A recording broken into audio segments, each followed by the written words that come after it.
I stared at the man sitting across from me with almost as much curiosity as suspicion. He certainly could have been called handsome, with his neatly combed black hair, gaunt cheeks, and startlingly blue eyes. Yet it was the last of these traits that gave the man a rather unnerving presence. Though his eyes were a powdery sky blue, they reminded me more of little chips of ice. The unnerving effect of his presence was made even more apparent when he smiled. The skin stretched and crinkled over his gaunt cheeks, the joy never touching those cold little eyes. The strangest thing about him, however, was his calmness. Here we were, planning a murder, and by his demeanor, you would have thought he was talking about the weather. Was it a murder, though? I couldn't be totally sure. After all, he hadn't actually promised to kill anyone for me. In fact, I got the impression that he had been very careful not to promise exactly that. So, he'll just disappear without a trace? I repeated again for the third time. The man's skin crinkled over his cheeks, and he folded his hands and drummed along, thin fingers on the table. Yes, as we have discussed, nobody will find him, no matter how hard they look. And you don't want money? All I have to do is... I trailed off. Wait for us to contact you. We will give you a task to complete for us. There was something about the way he said task that made my stomach squirm. But I couldn't help myself. I had to ask again. Are you going to kill him then? The man closed his eyes and took a deep breath before attempting to smile again. What we do with him is our business. He spoke even more quietly and calmly than usual, though his eyes had somehow seemed to grow even colder. Okay. So we have a deal then? Yeah, I guess so. The man's movements were slow and deliberate as he reached under the table for a black briefcase, setting it softly onto the table and popping the latches open.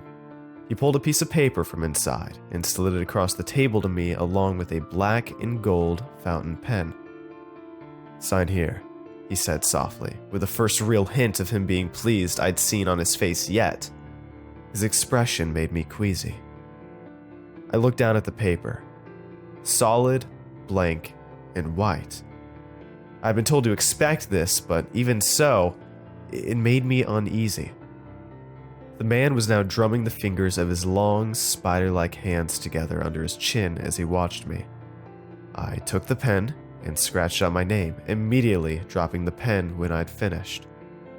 He made what looked to be a slightly better attempt at a smile as he slid the pen and paper back over to himself and placed them gingerly in his briefcase. No need to be nervous, he said, clicking the latches shut. I wondered. Had it been nerves? The pen had dropped from my hand as if someone invisible had yanked it away. I thought he might rise to go, but the man didn't stir from his seat, those piercing blue eyes unblinking as they continued to appraise me. When will he disappear? This time, the man really did smile, and it gave his handsome features a twisted, wolfish sort of look. He already has. He spoke so softly that his voice was almost a whisper, and for the first time it betrayed a genuine pleasure. It felt like my mind stopped for a moment.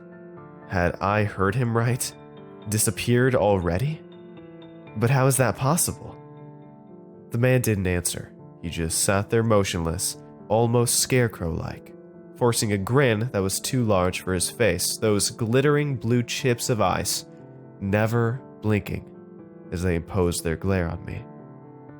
Feeling more than a little creeped out, I decided to write the whole thing off as someone's stupid idea of a joke. As I got up to leave, the man stayed there, still unblinking. He didn't turn to watch me go, nor move at all. As I walked towards the exit, I realized that in my haste to leave, I'd forgotten my own briefcase. But when I turned back towards the table, the man had disappeared. I lifted my briefcase off of the floor next to the table, and I noticed the waitress giving me a disapproving look. I suppose it was because we had just had a meeting at a restaurant without ordering anything, so she'd missed out on a tip. Excuse me, I said. I don't mean to bother you, but did you see where the man sitting right here went? I wanted to ask him something. The waitress's scowl deepened. What? Are you trying to be funny or something? She asked. No, not on purpose. I just need to ask him a quick question. Have you seen him? She raised an eyebrow. You were sitting there alone, she replied, shaking her head and muttering something about crazies as she turned and wandered back to the kitchen. Alone? I looked back to the place where the man had just been sitting. Had I imagined the whole thing? I certainly had been losing a lot of sleep lately. I decided I'd call a cab home and come get my car the next morning. It was Friday, after all. I'd been sitting at home for a few hours when the phone rang, and I saw that it was James' wife. Dean? Her voice sounded strained. Hey, Emily. You sound upset. What's the matter? Is James at your place? My stomach lurched. No, why? He didn't come home from work, she squeaked through the receiver. I could certainly see why she was upset.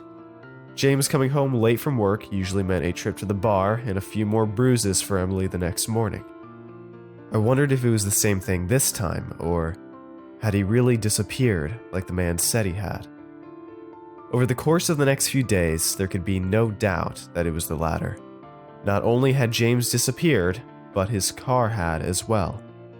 The last time anyone had seen him was as he left work, which means he must have vanished around the time the strange man had said he did. Looking back, maybe I should have asked more questions, but I didn't bother, not with what was happening. I didn't know whether it was because Emily was grieving, or because we'd known each other so long, or even because her kids needed a father figure. But within a couple weeks, we were living together, and I couldn't pretend that it wasn't what I'd always wanted.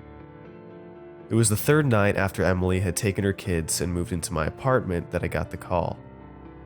I recognized the man's low, oil-smooth voice at once. Mr. LaBelle, he said quietly. We have a task for you. You are to meet me at the same restaurant in precisely 1 hour. And without waiting for an answer, he hung up. I arrived at the restaurant to find the man already seated there, this time stirring a small cup of coffee. I sat across from him, and he set his coffee spoon down and smiled. Mr. LaBelle, he greeted me. How is your new life with Emily going? My stomach dropped. How did you know about that? The man's smile grew, the corners of his mouth stretching far past where they should have stopped. We always know. The man's behavior was really starting to make me uncomfortable.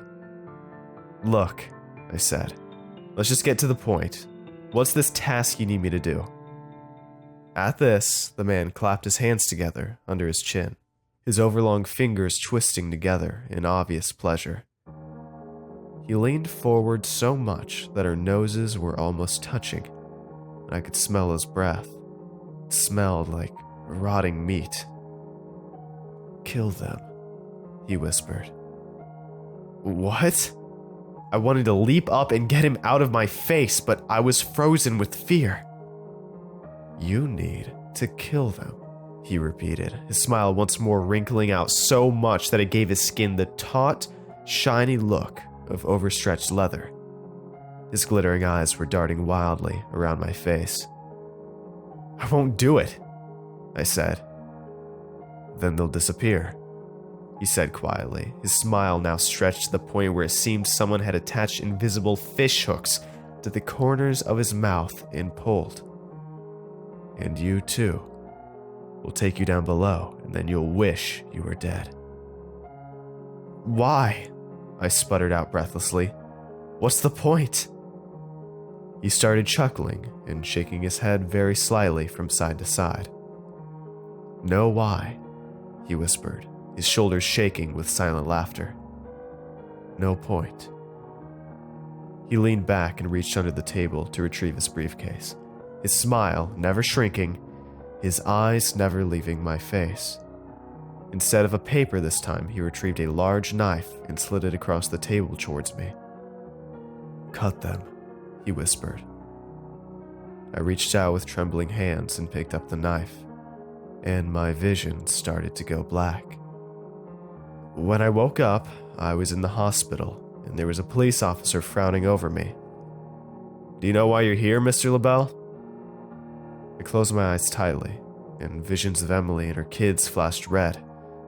I was filled with a rage that was not my own, stalking through the house with the knife, her screaming at me to get away. I silently nodded. "You do?" You seem surprised. "So you've had seizures before?" he asked, making a note in a little black notepad. "No, But he wasn't listening. "Do you have any enemies, Mr. LaBelle? People who like to see you hurt?" "What?" He frowned again. "Look, what I'm about to tell you is going to hurt very much. There was a break-in at your apartment, Mr. LaBelle." My head was spinning as I tried to register his words. "A break-in?" "Yes," he said grimly. "There's no easy way to say this, Mr. LaBelle, but your girlfriend and her kids were home at the time, and things got violent. They were pronounced dead at the scene." Why was he telling me what I already knew? Why wasn't I in jail? "I know," I said. "You know?" The officer's eyebrows raised up. "How could you know? You were unconscious when it happened, here in your hospital bed." It felt like my stomach dropped down to my feet. All words had left me. I closed my eyes, trying to block out the world around me, but as soon as I did, visions of the night before burned red and vivid on the inside of my eyelids. "No," I screamed out as I watched them die again, my eyes springing back open to flood themselves with the sterile white of the hospital room. The officer looked at me and frowned, scribbled in his pad, and left. 2 days passed, and nobody else came to speak to me or cuff me to the bed, so I assumed I was free to go. Although where I would go and what I'd do once I got there seemed unimportant. On the morning of the third day, my doctor came in and informed me I was being discharged. I shrugged my shoulders, and as I got up to leave, the phone rang. I answered it, and a chill shot down my spine as I heard a low, oil-smooth voice say, "Hello, Mr. LaBelle. Are you ready for your next task?"